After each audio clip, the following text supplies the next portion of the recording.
എല്ലാവർക്കും നമസ്കാരം. നമ്മളിന്ന് NSDL പാൻ കാർഡ് ചെയ്യുന്ന പ്രോസസ് ഫ്ലോ ആണ് നോക്കാൻ പോകുന്നത്.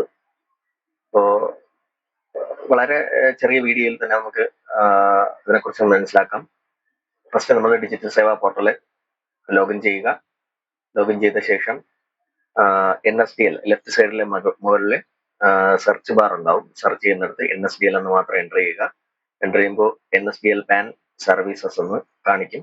അതിൽ ക്ലിക്ക് ചെയ്ത ശേഷം നെക്സ്റ്റ് പേജ് ലോഗിൻ പേജ് ആണ്. ലോഗിൻ പേജിൽ നമ്മൾ login to digital Seva connect എന്നുള്ളത് ക്ലിക്ക് ചെയ്യുക. ക്ലിക്ക് ചെയ്ത് ലോഗിൻ ചെയ്ത ശേഷം കാണുന്ന ഇന്റർഫേസ് CSC NSDLന്റെ പോർട്ടലിലേക്ക് കണക്ട് ചെയ്യുന്ന ഫസ്റ്റ് പോർഷൻ ആണ്. നമ്മൾ ഒരാളുടെ ഏത് ആപ്ലിക്കേഷൻ ആണ് കൊടുക്കുന്നത്, ന്യൂ പാൻ ആപ്ലിക്കേഷൻ ആണോ അല്ലെങ്കിൽ കറക്ഷൻ ആണോ എന്ന് തീരുമാനിക്കുന്ന പോർഷൻ ആണ്. ഇവിടെ നമ്മൾ ന്യൂ ആപ്ലിക്കേഷൻ ആണെങ്കിൽ ലെഫ്റ്റ് സൈഡിലെ ന്യൂ ആപ്ലിക്കേഷൻ, അതല്ല കറക്ഷൻ ആണെങ്കിൽ കറക്ഷൻ, ഏതാണോ നമുക്ക് ആവശ്യം അത് സെലക്ട് ചെയ്യുക. ഞാനിവിടെ ന്യൂ ആപ്ലിക്കേഷൻ്റെതാണ് പറയുന്നത്. കറക്ഷനിൽ പ്രത്യേകിച്ച് വലിയ വ്യത്യാസങ്ങളൊന്നുമില്ല. ന്യൂ ആപ്ലിക്കേഷൻ നല്ല രീതിയിൽ ചെയ്യുന്ന ഒരാളുടെ കറക്ഷൻ്റെത് മനസ്സിലാക്കാൻ വേണ്ടിയിട്ട് സാധിക്കും. അപ്പോൾ ന്യൂ ആപ്ലിക്കേഷൻ ചെയ്യുന്ന എങ്ങനെയാണെന്നുള്ളത് നോക്കാം. ന്യൂ ആപ്ലിക്കേഷൻ ക്ലിക്ക് ചെയ്ത് കഴിഞ്ഞാൽ അടുത്ത് വരുന്ന ഡാഷ്ബോർഡ് എന്ന് പറയുന്നത് എങ്ങനെയാണ്. അതിൽ സ്കാൻ ബേസ് ഡിസൈൻ എന്നുള്ളത് സെലക്ട് ചെയ്തിട്ടുണ്ടാവും. അല്ലെങ്കിൽ സെലക്ഷൻ നമുക്ക് കൊടുക്കാൻ സാധിക്കും. തൊട്ടടുത്ത് EKYC എന്ന് പറയുകയാണ്. പിന്നെ അത് കഴിഞ്ഞിട്ട് ഓരോ സെലക്ഷൻസ് ആണ് പാൻ ആപ്ലിക്കേഷൻസിന്റെ ഓരോ സെലക്ഷൻസ്. അതിൽ ഫിസിക്കൽ മോഡ് സെലക്ട് ചെയ്യുന്നത് ഫിസിക്കൽ പാൻ ഓർ പാൻ എന്നുള്ളത് സെലക്ട് ചെയ്യണം. അത് കഴിഞ്ഞിട്ട് സെലക്ഷൻ ടൈപ്പ് ഓരോന്നും സെലക്ട് ചെയ്യേണ്ടത് ഏതാണെന്നുള്ള ആപ്ലിക്കന്റ് ഇൻഡിവിജ്വൽ ഇങ്ങനെയൊക്കെയുള്ള കാര്യങ്ങളാണ് വരുന്നത്. നമ്മൾ സെലക്ട് ചെയ്യുക. പാൻ ആപ്ലിക്കേഷൻ ഏതാണെന്നുള്ളത് സെലക്ട് ചെയ്യുക. അത് ഡ്രോപ്പ് ഡൗണിൽ മിനിമം ഡ്രോപ്പ് ഡൗൺസ് മാത്രമേ കാണുള്ളൂ. കൺഫ്യൂഷൻസ് ഉണ്ടാവത്തില്ല. അങ്ങനെ സെലക്ട് ചെയ്യുക. സ്കാൻ ബേസ് ഡിസൈൻ എന്ന് പറയുന്നത് നമുക്ക് ഇനിഷ്യലോട് കൂടിയ പാൻ ചെയ്യാൻ വേണ്ടിയിട്ടാണ്. പേരിനോടൊപ്പം ഇനിഷ്യലോട് കൂടിയ ആപ്ലിക്കേഷൻ ആണെങ്കിൽ നമുക്ക് അത് ചെയ്യാൻ സ്കാൻ ബേസ് ഡിസൈനിൽ മാത്രമാണ് പറ്റുന്നത്. രണ്ടാമത്തെ ഓപ്ഷൻ EKYC ആണ്. EKYC മെത്തേഡ് എന്ന് പറയുമ്പോൾ ഇനിഷ്യൽ ഇല്ലാത്ത പേരാണെങ്കിൽ നമുക്ക് അതിൽ ചെയ്യാൻ വേണ്ടിയിട്ട് സാധിക്കും. അത് കുറച്ചുകൂടെ ഫാസ്റ്റ് ആണ്. ആധാർ EKYC വെച്ചിട്ടാണ് അത് പ്രോസസ് ആവുന്നത്. അതിൽ അപ്ലോഡിങ്സും വളരെ മിതമായിട്ടേ കാണുള്ളൂ. അപ്ലോഡിങ്സ് അതേ ആധാർ ഇതുമായിട്ട് ബന്ധപ്പെട്ടതും ഫോട്ടോ സിഗ്നേച്ചർ ഇങ്ങനെ ഉള്ള അപ്ലോഡിങ്സ് അതിൽ ഉണ്ടാവത്തില്ല.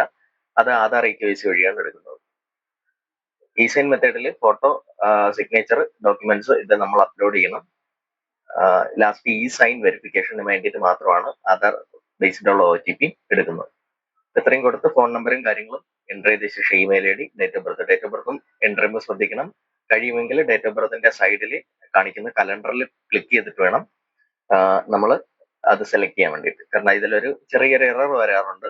ചിലപ്പോൾ ഡേറ്റ് ആൻഡ് മന്ത് അങ്ങോട്ടും ഇങ്ങോട്ടും മാറി കിടക്കാറുണ്ട്. അപ്പോൾ നമ്മൾ ടൈപ്പ് ചെയ്ത് കൊടുക്കുമ്പോൾ ആ കൺഫ്യൂഷൻ ഒഴിവാക്കാൻ വേണ്ടിയിട്ടാണ് സെലക്ട് ചെയ്യാൻ പറയുന്നത്.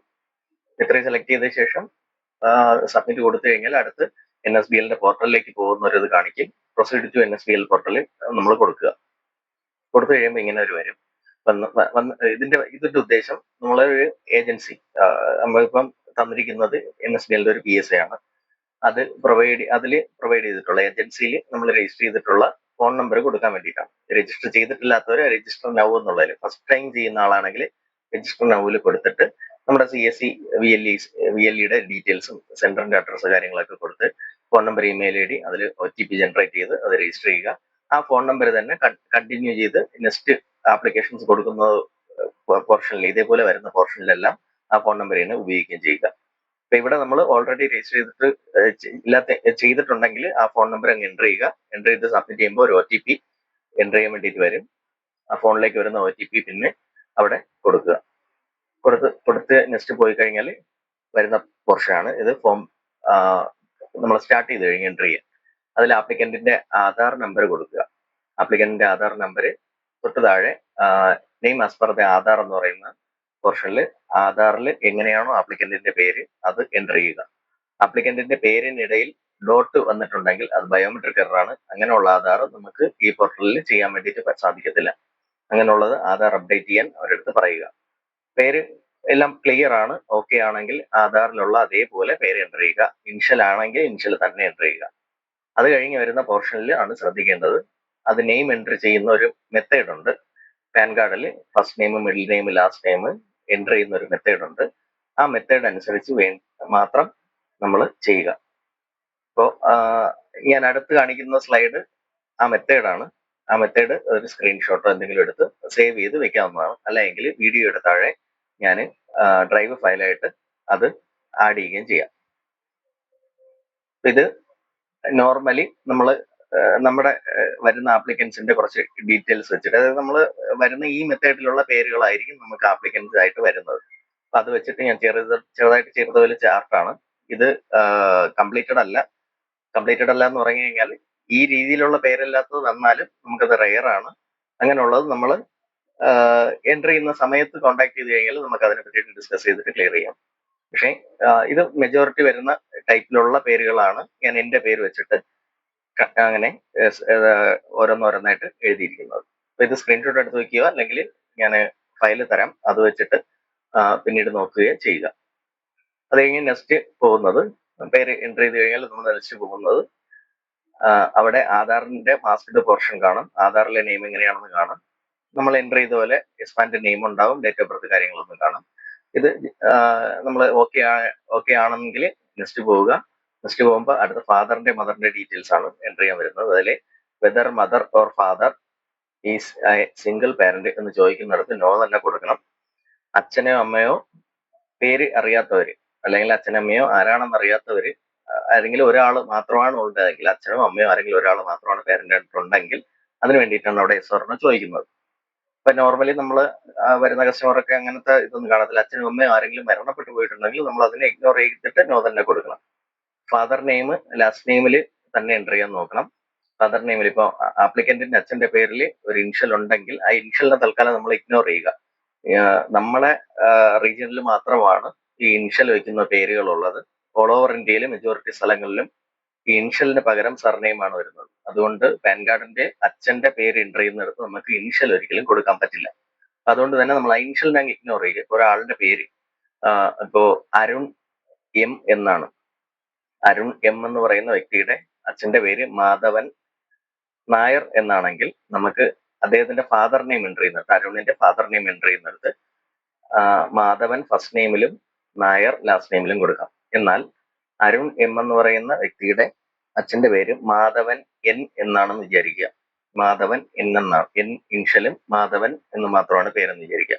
അപ്പോൾ ഈ അരുണ എന്ന് പറയുന്ന ആപ്ലിക്കന്റിന്റെ ഫാദറിന്റെ പേര് എൻ്റർ ചെയ്യുന്നിടത്ത് നമ്മൾ ലാസ്റ്റ് നെയിമിൽ മാത്രം മാധവൻ എന്ന് മാത്രം കൊടുക്കുക. അദ്ദേഹത്തിന്റെ എൻ എന്ന ഇൻഷ്യലിനെ ഇഗ്നോർ ചെയ്യുക. ഇതാണ് രീതി.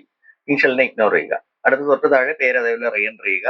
അച്ഛന്റെ പേര് എൻ്റർ ചെയ്യുന്ന മെത്തേഡിൽ തന്നെ അമ്മയുടെ പേരും എൻ്റർ ചെയ്യണം. മുൻപ് നമുക്ക് ഈ ഏപ്രിൽ 1-ാം തീയതിക്ക് മുമ്പ് പാൻ കാർഡുകളിൽ അമ്മയുടെ പേര് നിർബന്ധമായിട്ടും എൻ്റർ ചെയ്യണ്ടായിരുന്നു. ഇഗ്നോർ ചെയ്ത് വിടാൻ പറ്റുമായിരുന്നു, മാൻഡേറ്ററി അല്ല. ഇനി തൊട്ട് മാൻഡേറ്ററി ആണ്, അമ്മയുടെ പേര് കൂടെ എൻ്റർ ചെയ്യണം. അത് പ്രിന്റഡ് ആയി വന്നില്ല എങ്കിലും അമ്മയുടെ പേര് കൂടെ എൻ്റർ ചെയ്യണം. തൊട്ട് താഴെ ഏത് പേരാണ് പേരന്റിന്റെ, ആരുടെ പേരാണ് പ്രിന്റ് ആവേണ്ടെന്നുള്ളത്, ഫാദർ മദർ ആരുടേതാണ് സെലക്ട് ചെയ്ത് കൊടുക്കുക. അത് അച്ഛന്റെ പേര് പ്രിന്റ് ചെയ്യണം എന്നുള്ളത് തന്നെ സെലക്ട് ചെയ്യുക. ആ ഒരു ഓപ്ഷൻ ഉണ്ടെങ്കിൽ നമ്മൾ സെലക്ട് ചെയ്യുക. അതായിരിക്കും മെത്തേഡ് കറക്റ്റ് ആയിട്ടുള്ളത്. ഇനി എപ്പോഴുള്ള പാൻ കാർഡുകളിലും എപ്പോഴായിരുന്നാലും നമ്മൾ അച്ഛന്റെ പേരാണ് അവിടെ പ്രിന്റ് ആയി വരാൻ വേണ്ടിയിട്ട് കൊടുക്കുന്നത്. അത് കഴിഞ്ഞ് നെക്സ്റ്റ് പോകുമ്പോൾ നമ്മുടെ എന്ത് ഇൻകം സോഴ്സ് എന്നുള്ളത് അത് കൃത്യമായിട്ട് കൊടുക്കുക. നോ ഇൻകം ഒന്നും കഴിവതും കൊടുക്കാതിരിക്കുക. അത് മൈനറിനാണ് അങ്ങനെ കൊടുക്കുന്നത്. നോർമലി ഉള്ള ഒരു 12 വയസ്സ് മുകളിലുള്ള ആളാണെങ്കിൽ ഇൻകം ഫ്രം അതർ സോഴ്സ് എന്നുള്ള ആ ഒരു ഓപ്ഷൻ സെലക്ട് ചെയ്യുക.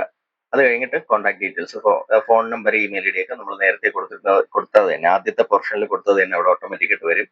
അത് കഴിഞ്ഞ് തൊട്ട് താഴെയായിട്ട് റെസിഡൻസ് എന്നുള്ളത് സെലക്ട് ചെയ്തിട്ട് അവരുടെ റെസിഡൻസ് അഡ്രസ്സ് കൃത്യമായിട്ട് എൻ്റർ ചെയ്ത് കൊടുക്കുക. ഏറ്റവും ലാസ്റ്റ് അപ്പോയിന്റിങ് റെപ്രസെന്റേറ്റീവ് ആ ഓപ്ഷനിൽ നമ്മൾ നോ എന്ന് കൊടുത്താൽ മതിയാവും. മൈനർ ആയിട്ടുള്ള ആൾക്കാർക്ക് അവിടെ എസ് കൊടുത്തിട്ട് രക്ഷകർത്താവിന്റെ ഡീറ്റെയിൽസ് വെക്കാറുണ്ട്.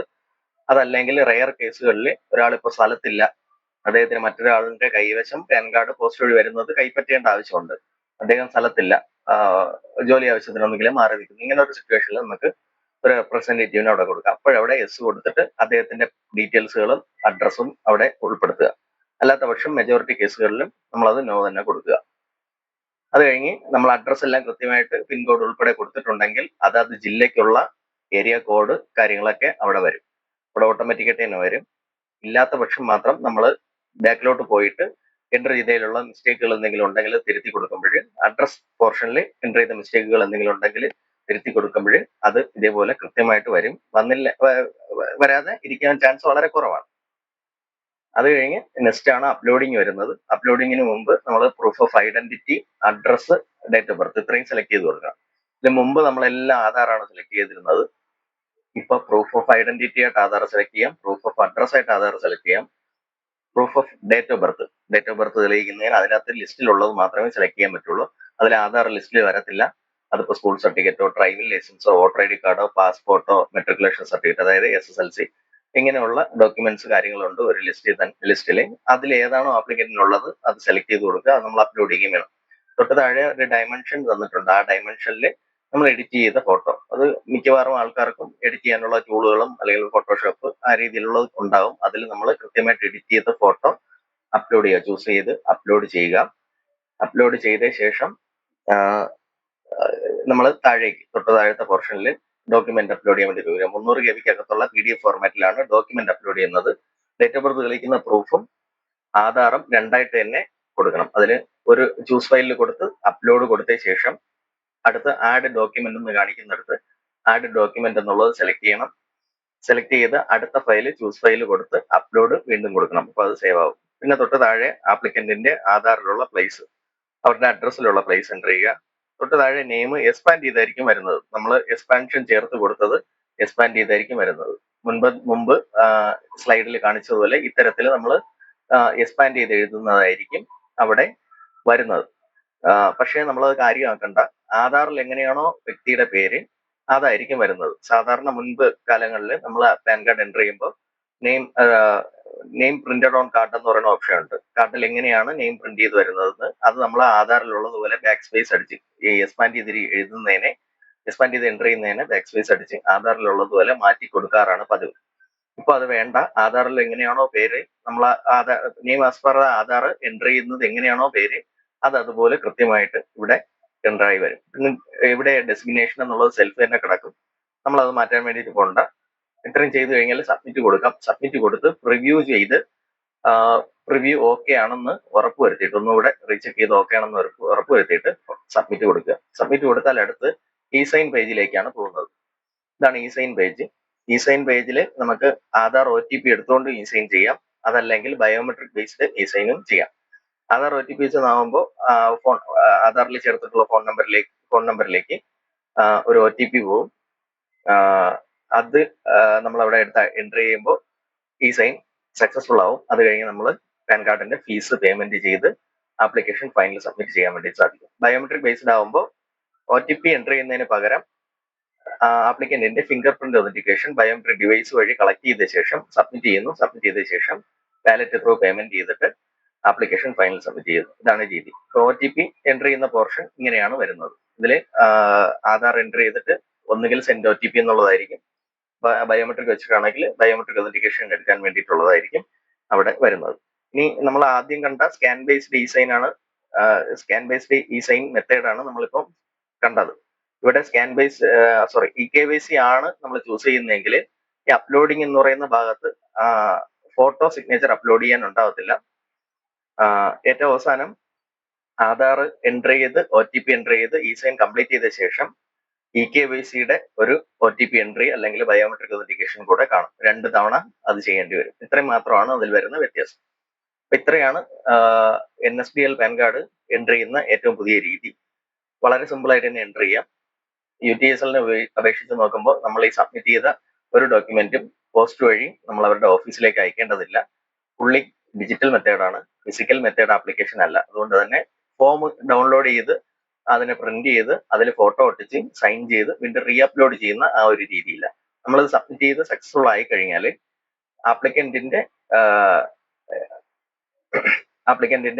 ഫോണിലേക്ക് അല്ലെങ്കിൽ ആപ്ലിക്കന്റിന്റെ ഇമെയിലിലേക്ക് ഇത് സെൻഡ് ആവും. നമ്മുടെ റെസിപ്റ്റ്, സബ്മിറ്റ് ചെയ്ത ആപ്ലിക്കേഷൻ ഇതെല്ലാം സെൻഡ് ആവും. ഫുള്ളി ഡിജിറ്റലാണ്. അവരുടെ ഫോണിലേക്ക് തന്നെ മെസ്സേജ് പോകും. ഒരു 2 ദിവസം കഴിയുമ്പോൾ തന്നെ നമ്മുടെ ഇത് ഇലക്ട്രോണിക് പാൻ, ഇ-പാൻ അവരുടെ ഇമെയിലിലേക്ക് പോവുകയും അപ്പോഴേ തന്നെ മെസ്സേജും പോകും പാൻ കാർഡ് ജനറേറ്റ് ആയിട്ടുണ്ടെന്ന്. പിന്നെ ഒരു 5 മുതൽ 7 വർക്കിംഗ് ഡേയ്സ്, മാക്സിമം പോയാൽ ഒരു 10-12 ദിവസം അത്രയും ആവുമ്പോൾ തന്നെ അവരുടെ pan card, physical pan card post വഴി അവർക്ക് കിട്ടുകയും ചെയ്യും. വളരെ സിമ്പിൾ ആയിട്ടുള്ള മെത്തേഡാണ്.